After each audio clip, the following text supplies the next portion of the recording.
So welcome to this new video today on civics and history class 7. Okay. So Turkish invasion of India, arrival of Arabs. They arrived in the 7th century, Arab, and they came to India, especially in the Malabar coast in South India. Kerala coast was called Malabar coast. They came and the Arabs settled down. They had business with Indian kings. Kings used to buy horses from them. And in spite of that, they had to export spices, especially black pepper. So the exchange between Arabs and Indians, they grew. They had good exchange.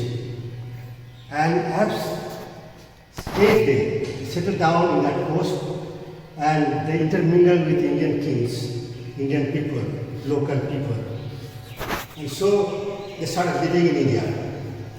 But slowly they started spreading Islam. They started building mosques and spreading Islam. But Indian kings and rulers, they did not object to him or them. So,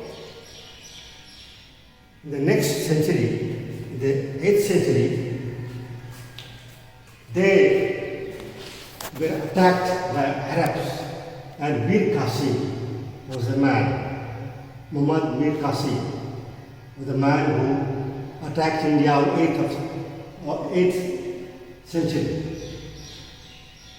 712 he attacked Sindh, and 713 he attacked Multan. But after the attack invasion, there was a cultural exchange between Arabs and Indians. So now let's see the Turkish invasion. Turkish arrived in 1000 CE. The first man who attacked India, invaded India, was Mahmud al-Ghazni. He attacked 17 times from 1000 CE to 1026 CE. He attacked 17 times because he knew that the political unity is not there among the Indian kings. So he had an easy time to attack and won. Muhammad Ghazni was actually the ruler of Ghazni in Afghanistan. So he was an ambitious man. He wanted to make his kingdom, Ghazni, most powerful, most beautiful kingdom in Afghanistan. So he needed money. So he had heard about India and the enormous wealth India had in palaces and temples. So he thought of attacking temple cities of India. So he attacked many times, as we see, 70 times attacked. But the two main attacks were most important. Very daring attack, very daring invasion was there. First one was Mathura. He attacked 1018 Mathura. He looted and went back. Again, the last was 1026. Somnath temple he attacked in Junagadh, Gujarat. Here he got lots of wealth, riches, money. But he stripped his temple. They say the temple walls are fixed with precious stones.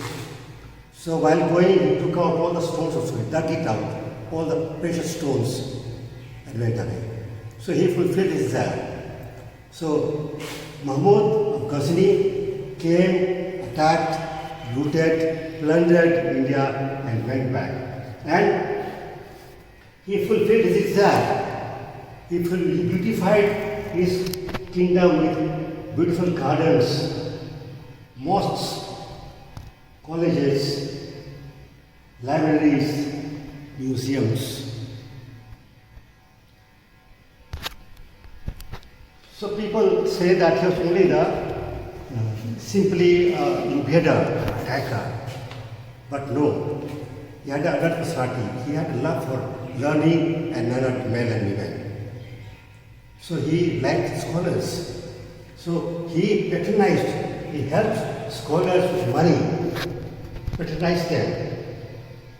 And so in his kingdom, we know that the two main scholars, Al-Biruni and Firdausi. Al-Biruni was a mathematician, he was an astronomer, and also he was a philosopher. So Mahmud of Ghazni liked him, respected him, appreciated him, and so he helped him with money, patronized him. Another scholar was Firdausi. Firdausi was a poet par excellence, a very good poet. So that's why, because of his learning, because of his knowledge, Mahmud of Ghazni liked him, appreciated him. So another personality of Mahmud of Ghazni. So surely he was a plunderer. He came to plunder India, root India, and went back. But he has another personality, what he did for the knowledge, learning, and so on. So he also started one kind of University of Ghazni. See how he liked the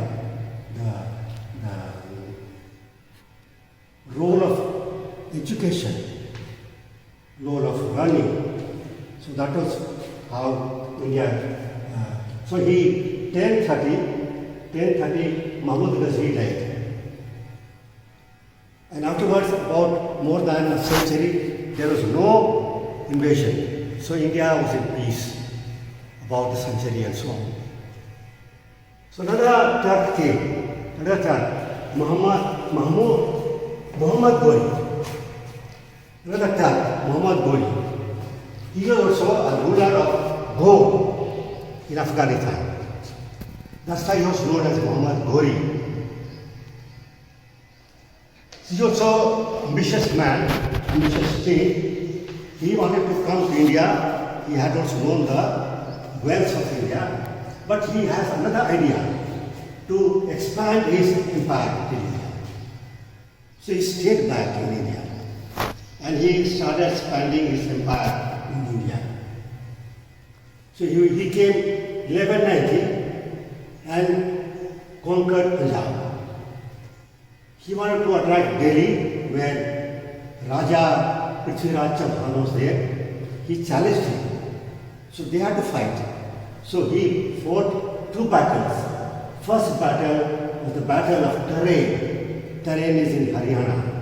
So they met. Prithviraj Chauhan and Muhammad Ghori met in Haryana, Tarain to fight. And Prithviraj Chauhan won. Muhammad Ghori was defeated, but he allowed him to go back. He did not expel him.